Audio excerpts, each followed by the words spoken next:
Uh, we'll have you rest in front of the jury, Mr. Nelson. With regard to the state's rebuttal, it's my understanding that the state is going to call a rebuttal witness. Is that correct? Okay. Whoever's going to speak to this, if we can kind of outline the topics, and if you wanted to address formally the decision regarding this newly discovered evidence. Sure.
Mr. Blackwell?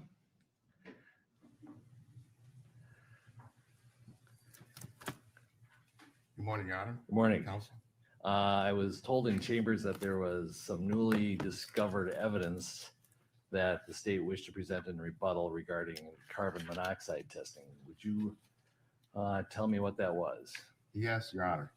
We have blood gas evidence from Hennepin County that would contain blood gas readings for the carbon monoxide content in Mr. Floyd's blood on May 25th of 2020. All right. And when was it discovered? How was it discovered?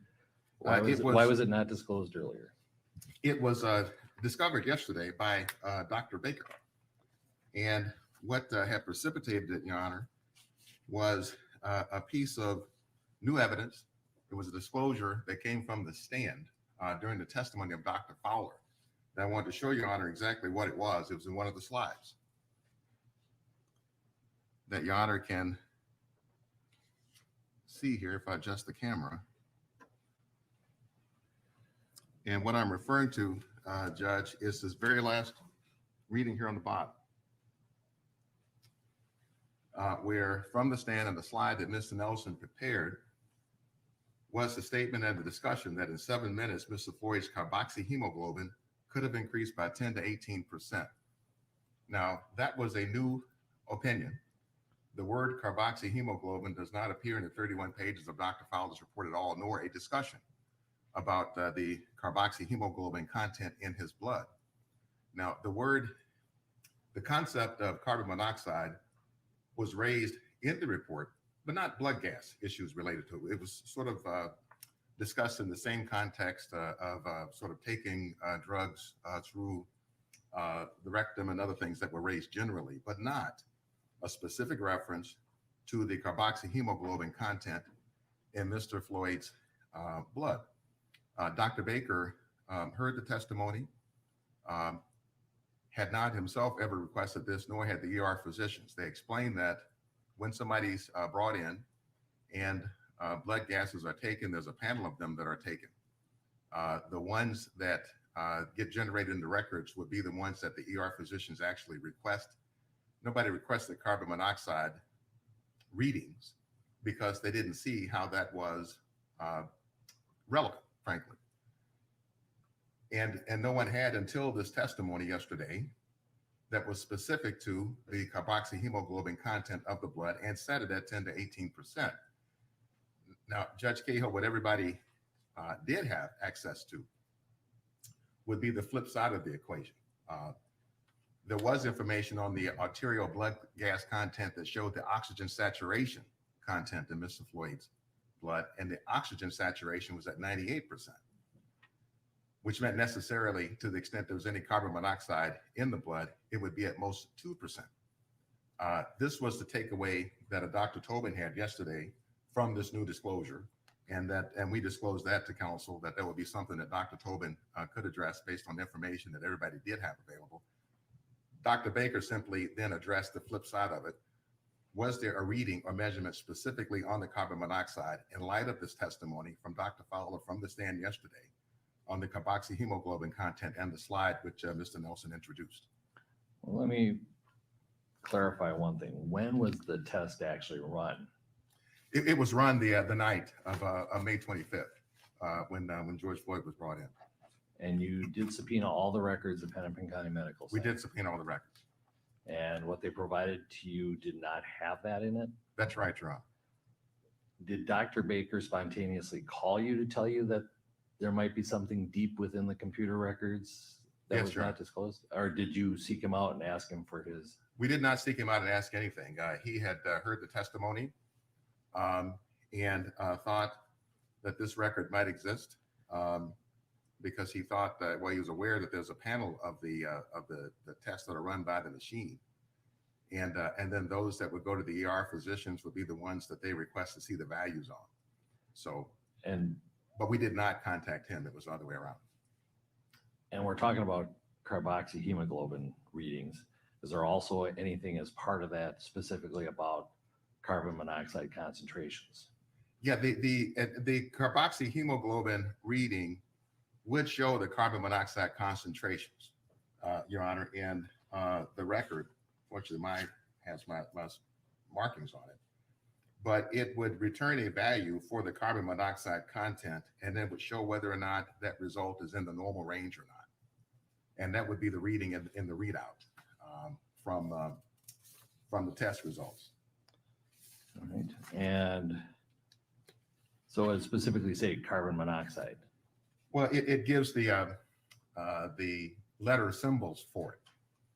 So it would, if there's a clean copy. What specifically does it say? Maybe you could just read it off the record. It says specifically in the oximetry values, it says FCO and then H lowercase d, 1.5%, and then it gives the normal range of 0 to 2.0% as the normal range. It indicates on the record also a name for Mr. Floyd. For this record, it would be last name Bronze and first name Tennessee, because at the time the tests were run, they didn't know that it was George Floyd. I note on Dr. Fowler's report that was disclosed to the state in February that on page 15 at the top, it says, if there is a defect in the vehicle, this gas will be present, or if a person is close to the exhaust. For completeness, Mr. Floyd's blood CO level should be tested. So the state received that part of Dr. Fowler's report back in February. Is that correct? That's correct, Your Honor. All right. Anything else, Mr. Blackwell, before I turn to Mr. Nelson? Your Honor, no, nothing further. All right, thank you. Mr. Nelson.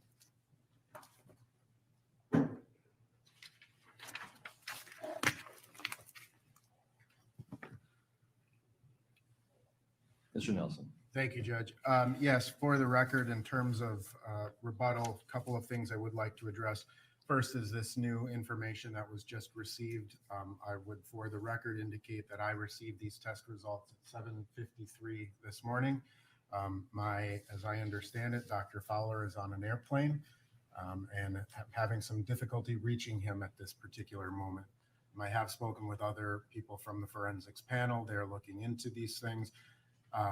Nevertheless, Your Honor, the point of this is that this issue was specifically raised, as the court points out, back on February 22nd, some 20 some odd days or 40 some 60 days. I don't even know how long it's been. I'm a little time deprived at this point.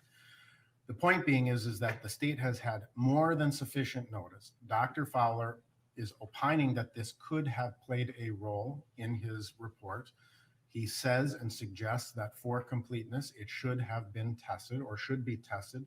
The state retained and continues to retain any blood samples. They are not within the control of the defense.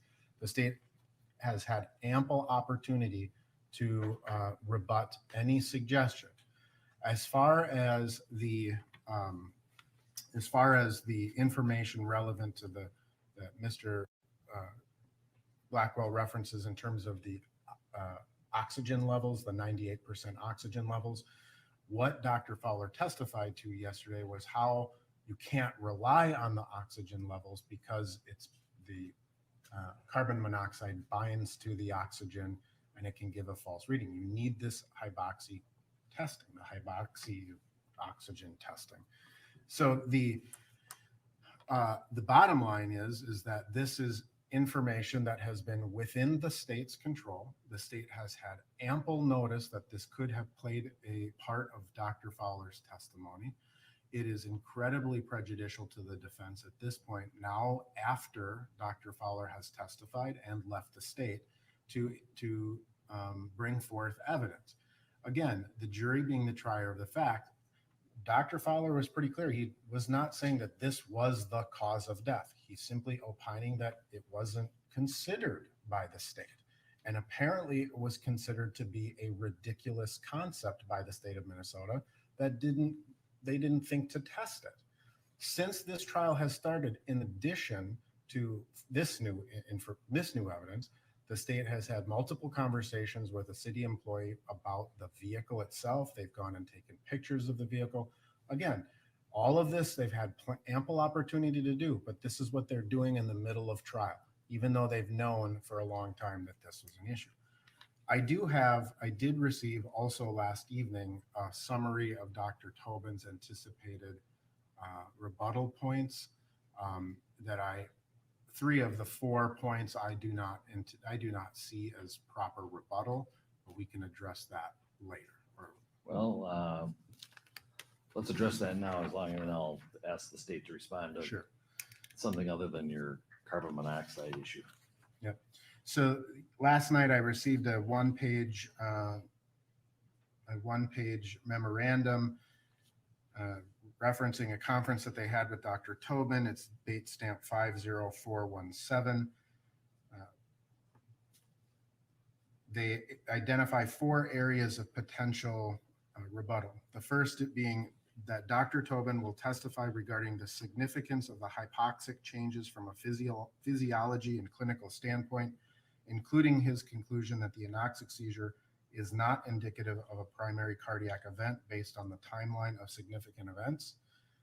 I believe that Dr. Tobin has already extensively testified as to his opinion of the significance of the anoxic seizure.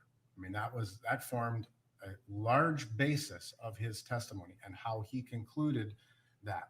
Now, the fact that there is a differing opinion that it's a cardiac event instead of a hypoxic event that's the nature. Again, state has had ample notice. It's not rebutting. It's just simply reintroducing what Dr. Tobin has already testified to extensively. Well, my recollection of Dr. Fowler's testimony is that he agreed that it's a hypoxic reaction, but it's just the mechanism. I think we're talking about the mechanism. Was it due to a positional asphyxia versus Correct. versus a cardiac arrhythmia? But I think they all agreed that it was a myoclonic seizure as a reaction to hypoxia. Agreed, Your Honor, but the mechanism being the point of what Dr. Tobin has Right. already extensively testified to. Right. Right. And the fact that Dr. Fowler had a different opinion, this is not proper rebuttal because it's already been testified to at length. What the mechanism of the seizure was has already been opined by Dr. Tobin. Okay. The second area that Dr. Tobin has indicated is he said, Dr. Tobin will testify regarding the scientific research supportive of his analysis that showed how the hypopharynx can be narrowed. Again, I believe that he has already extensively testified to his position as to the narrowing of the hypopharynx. Whatever this additional research is, I have been provided with a single journal article relevant to the treatment of COVID patients that was provided to me last night as well. If it's limited to that single article, I guess that could be construed to be additional evidence. But again, Dr. Tobin extensively testified as to his view of the narrowing of the hypopharynx. The third area is what is written as follows. Dr. Tobin has reviewed and will testify as to his analysis of the two studies of that Dr. Fowler cited regarding outdoor exposure to carbon monoxide. Dr. Fowler testified that Mr. Floyd could have had a level of 10 to 18% carboxyhemoglobin as reflected in the slides disclosed on 413, and that in his opinion, this level could have contributed to Mr. Floyd's cardiac-induced death. Dr. Tobin will rebut this analysis and provide his opinion that based on lab tests done at the emergency department, Dr. Fowler's analysis does not hold. So this email being sent at 4:53 p.m. last night, or approximately 5 o'clock last night, suggests that Dr. Tobin may have seen these test results or the test results done at the emergency. There's no indication, is it these new test results or is it some other test result? Nevertheless, it's our position that these new test results should not go in front of the jury, first and foremost. And second, if they were, I would be moving for a mistrial based on this, because again, the state has had ample notice. Finally, Your Honor, the fourth paragraph reads, in his report regarding the size of Mr. Floyd's heart, Dr. Fowler cited two studies, the Molina and DeMaio study and the Northwestern study from 2021. However, Dr. Fowler did not cite the Mayo study that he referenced in direct examination, and he did not offer the opinion that Mr. Floyd had an enlarged heart. Dr. Tobin will clarify the facts underlying these studies and their application to Mr. Floyd.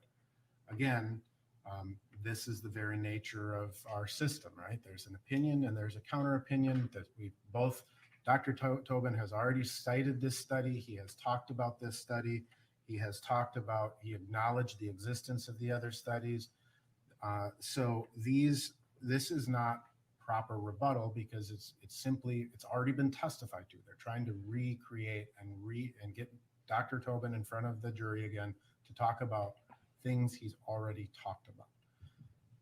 The CO2, fair enough, right? To some limited extent based upon, Dr. Fowler's testimony. Mr. Blackwell, let's talk about those other, aside from the lab tests, those 4 points that the state is seeking to present rebuttal.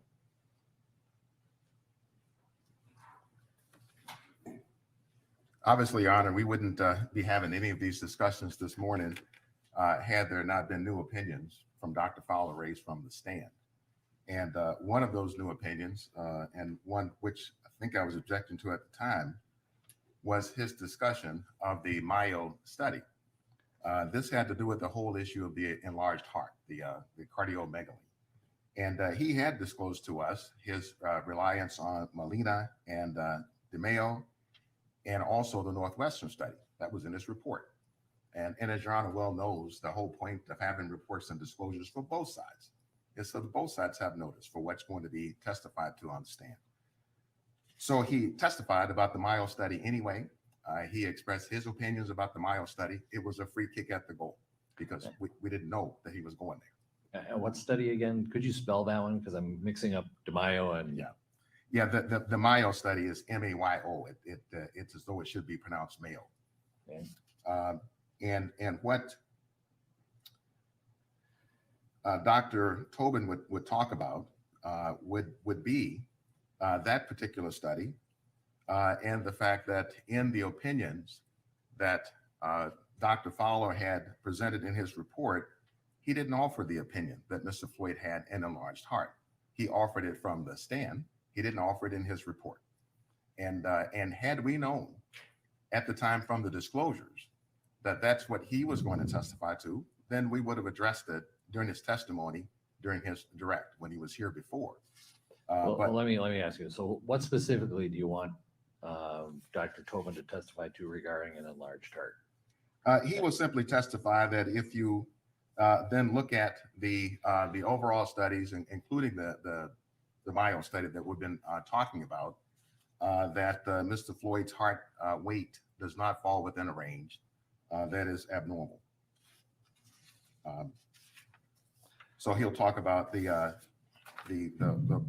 broader sort of pool of studies in the framework of discussing the Mayo study that we had learned about, at least that Dr. Fowler was going to rely on in his testimony. I guess one question I have is,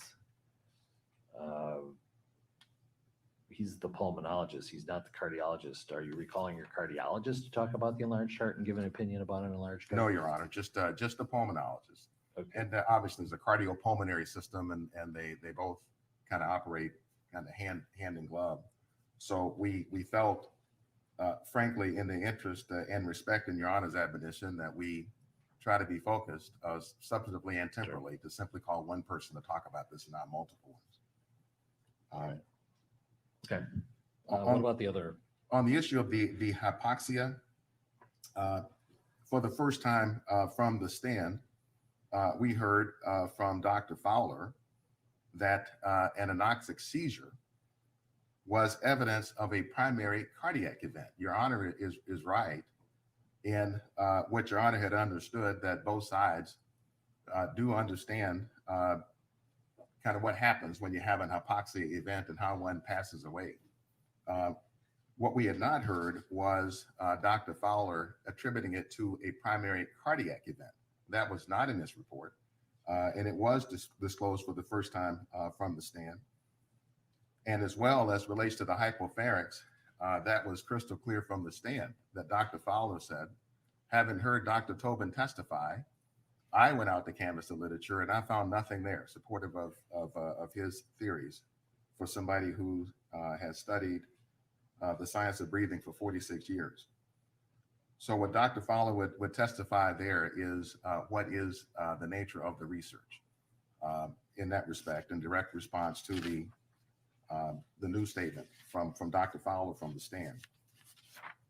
Let's talk about the opinion regarding the carbon monoxide effect and Dr. Tobin's opinion, which would appear to be within the scope of his expertise as a pulmonologist.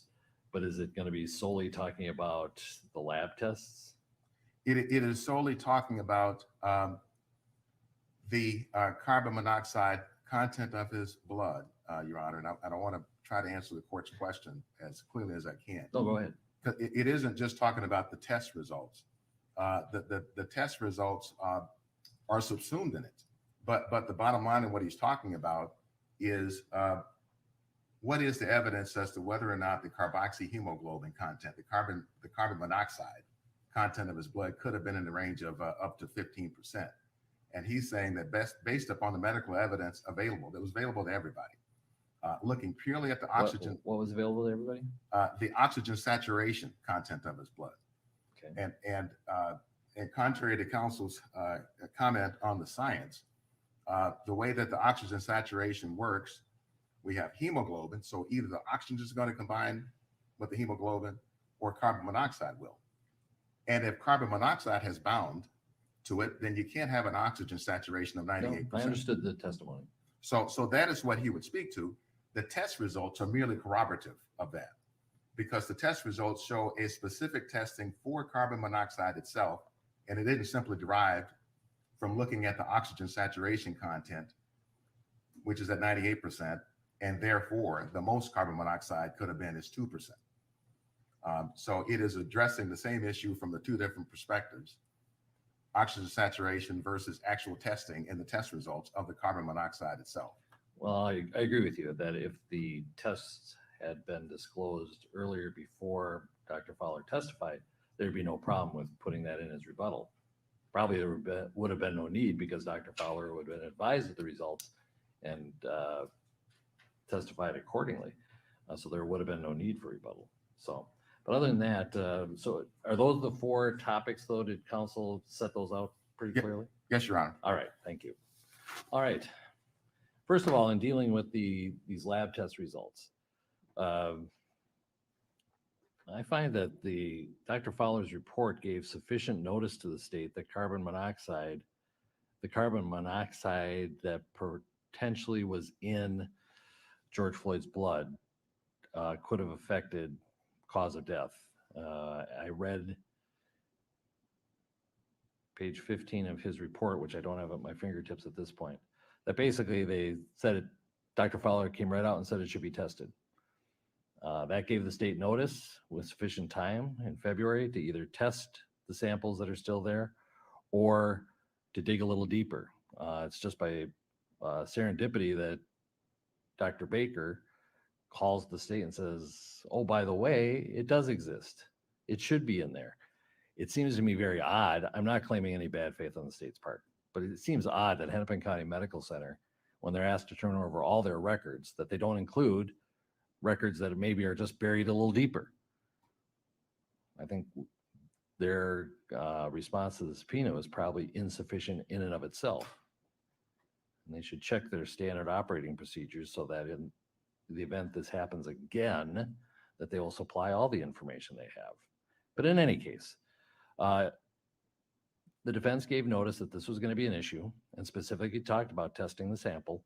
The state had sufficient time to investigate and disclose to, even if it's just because Dr. Baker called the state and said, we can actually find this at 8 o'clock this morning, when the state is, or the defense expert is done testifying, has left the state. It's untimely to give the notice, and it prejudiced the defense by the late disclosure, even if it's not due to bad faith, but the late disclosure has prejudiced the defense. It's not going to be allowed. So Dr. Tobin will not be allowed to testify as to those lab results. If there's anything he wished to add about carbon monoxide as far as environmental factors, but if he even hints that there are test results that the jury has not heard about, it's going to be a mistrial. Pure and simple. This late disclosure is not the way we should be operating here. In that case, Dr. Tobin may testify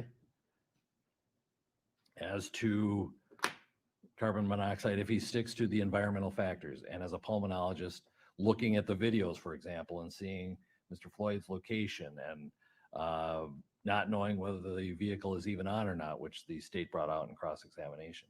All those factors he can talk about environmentally and what the likelihood is that it would affect his carbon monoxide concentration in Mr. Floyd's blood, that's fine. But nothing about these lab test results that were just disclosed 8 a.m. this morning after the defense expert is done. With regard to the DeMaio, I will allow I have a little concern that we're having a pulmonologist opine whether it's an enlarged heart or not. But given his background, which, as I think Mr. Blackwell appropriately stated, is a cardiopulmonary system, it is a system, and I think he has some expertise in the function of the heart and its relation to the lungs. And so I think it is appropriate that he be allowed to opine whether or not the heart was enlarged or not, based on those studies, and specifically responding to those studies. As far as the scientific research, the defense did bring up as a new issue whether or not narrowing of the hypopharynx is supported in literature. And Dr. Fowler said he did a check and he didn't find anything. I think it is permissible that Dr. Chauvin be allowed to come and say, since then, since Dr. Fowler's testimony, he has done his own search or he relied on this, and there is literature, and he can talk about the literature in a summary fashion.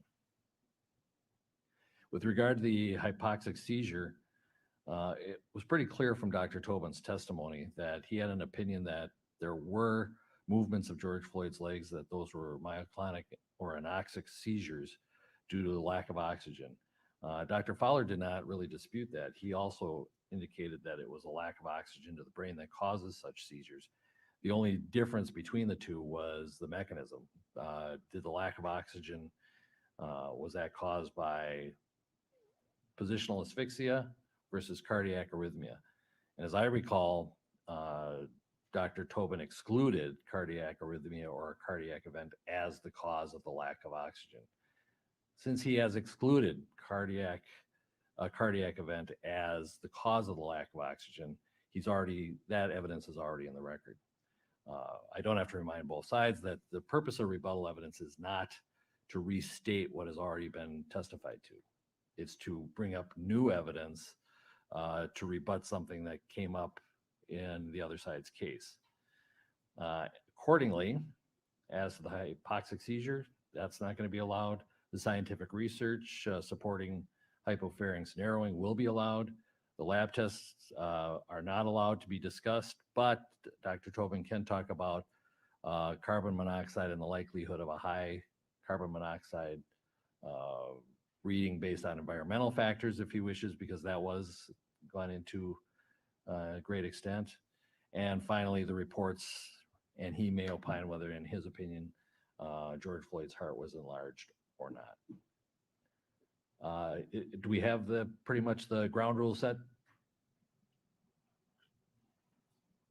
Just one question for clarification on the carbon monoxide. There were test results that existed before the ones that are at issue from last night / this morning. What Dr. Tobin, these are ones that relate to the oxygen saturation. So that was known before last night. And so I haven't talked to Dr. Tobin this morning about what he's going to say or when. I might ask the court for a few minutes before we start.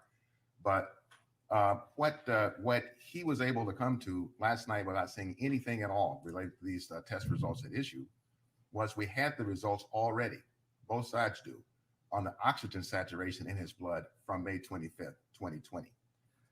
Well, let me ask you this. Is his opinion going to be that when the oxygen saturation levels are this high, that precludes high CO, because a high carbon monoxide reading would depress the saturated oxygen? That's correct. They are would be inversely related. So a high oxygen saturation would indicate a low carbon monoxide. Yes. Mr. Nelson? As I understood Dr. Fowler's testimony, at lower levels of carbon monoxide, because the pulse oximeter it's not going to differentiate based on the color of the blood between oxygen and carbon monoxide. This is the bright cherry red testimony. Correct. I think that's appropriate cross, but I think if that is in fact Dr. Tobin's opinion that these oxygen saturation readings, which have been disclosed earlier, would indicate a low carbon monoxide reading because they are inversely proportional, and it's appropriate, however, to say those readings are based on pulse ox, color of the blood, color of the fingernail, and the bright cherry red, essentially confronting him with that testimony. I think it's appropriate cross, but it does not preclude the state from recalling Dr. Tobin for that purpose. Yeah, that's the clarification, Your Honor. All right. Thank you. Yeah, that would be permitted. All right, anything else before? And you want a few minutes to talk to Dr. Tobin? Why don't we start up at 10 o'clock? I assume he's close by. You could do it quickly, Mr. Blackwell. I was hoping for a few more minutes. I think since the defense is going to rest and you'll proceed directly to Dr. Tobin, are we calling anybody else? No one else, Your Honor. And if we could have to 10:15, Ten would be fifteen good. it is. All thank right, you. 10:15 we'll reconvene. Thank you.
right, good morning, everyone. Sorry for the delay.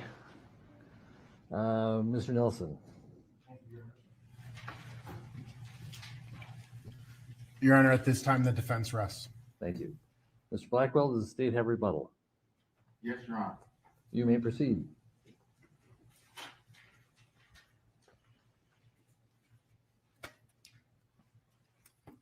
Good morning, Your Honor, counsel, ladies and gentlemen. The state will recall to the stand Dr. Martin Tobin.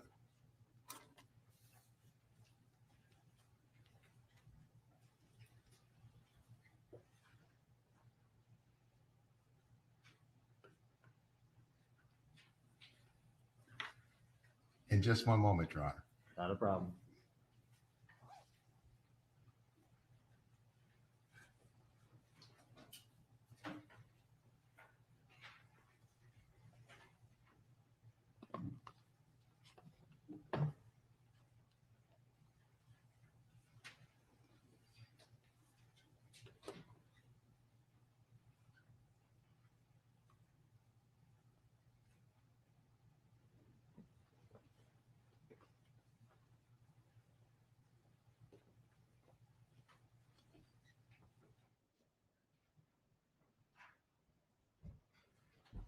Dr. Chauvin, since we are recalling you, I'm going to swear you in again. Yep.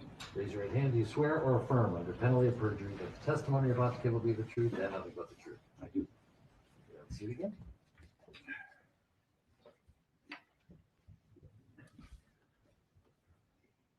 And just for the record, if you could restate your name and if you feel comfortable, take the mask off. My name is Martin Tobin. Mr. Blackwell. Thank you, Your Honor. Good morning, Dr. Tobin. Mr. Blackwell? Thank you for rejoining us.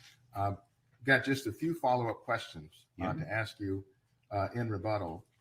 But first, just so you're introduced to the jury, you're a pulmonologist, Correct. Lung specialist. Yeah. a critical care physician, Yeah. Intensive care doctor. and you've studied the physiology of breathing for 46 years. Correct. Yeah. I want to first ask you about the issue of Mr. Floyd's potential exposure to carbon monoxide. Yes. Were you able to hear testimony regarding this yesterday? Yes, I was. Were you able to see this particular slide and the highlighted statement at the bottom? In 7 minutes, Mr. Floyd's carboxyhemoglobin could have increased by 10 to 18%. Correct. Yeah, I saw that. Would you first just tell us right off the bat, do you agree with that proposition that's highlighted there? No, I do not. Now, would you tell us what carboxyhemoglobin is? Yeah. Carboxyhemoglobin is when the carbon monoxide combines with the protein in a blood that's called the hemoglobin. And so it's the combination of the carbon monoxide and that protein in the blood. And why is carboxyhemoglobin, again, important? It's important because when the carbon monoxide binds to the hemoglobin, it displaces the oxygen off the hemoglobin. So you need the oxygen on the hemoglobin. You don't want the carboxy in it. It takes it over. Then do you have an opinion to a reasonable degree of medical certainty as to whether this statement that Mr. Floyd's carboxyhemoglobin could have increased by 10 to 18% is reliable? No, I believe it is not reliable. Would you tell the ladies and gentlemen why that statement is not reliable? I base it on the arterial blood gas that was obtained when Mr. Floyd was in Hennepin County. Please, sidebar.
think the objection should be sustained, but just rephrase the question. Thank you, Your Honor.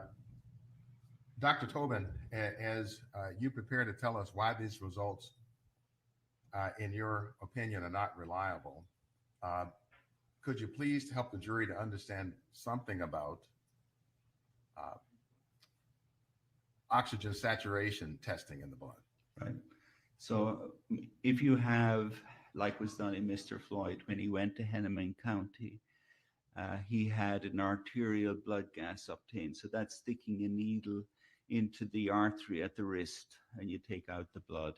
And then on the blood gas measurements, you measure a number of different items on that, like the pressure of oxygen in the blood, the pressure of carbon dioxide, the amount of acid in the blood called the pH, and you get all these different measurements, and you also get the oxygen saturation, and that is the how much of the hemoglobin, the protein in the blood that carries the oxygen, how much of that hemoglobin is saturated with oxygen. And we know in Mr. Floyd that it was 98% saturated.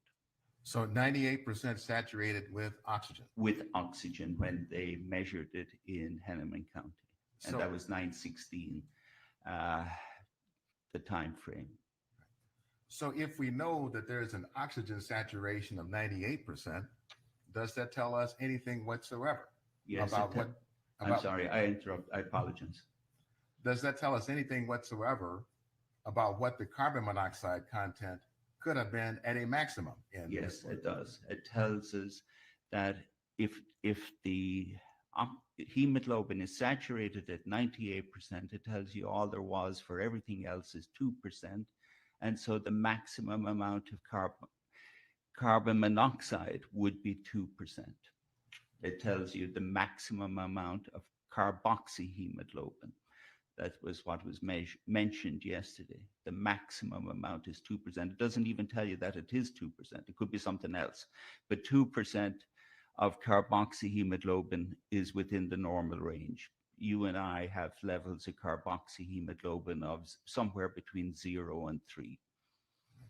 And so in other words, as to the statement that his carboxyhemoglobin could have increased by 10 to 18%, in your view, that's not possible. It's simply wrong.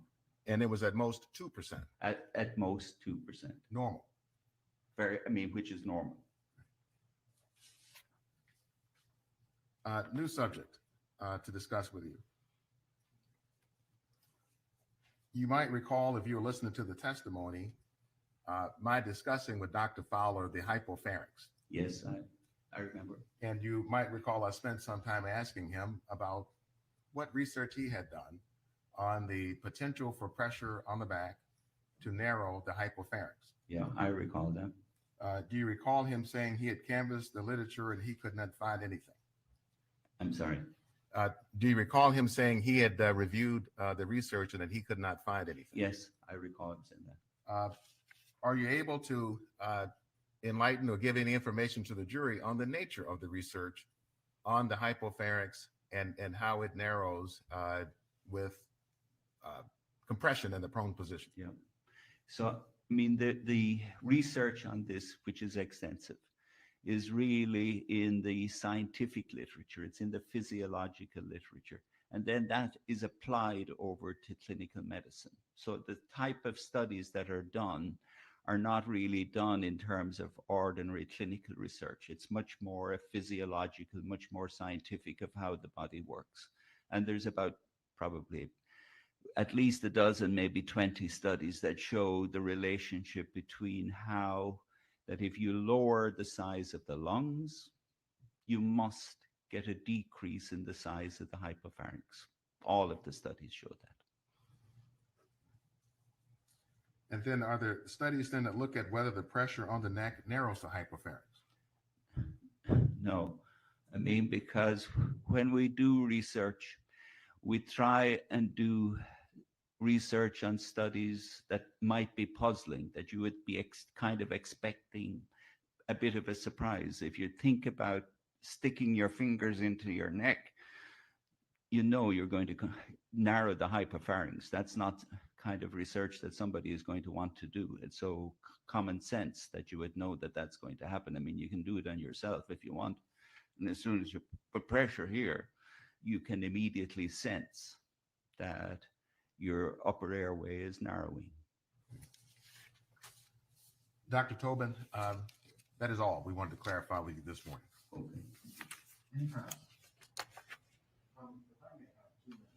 Sure. Let's do a stretch break in place.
There's the jury. We're gonna actually have a recess now until 1:45, so we'll reconvene at that time.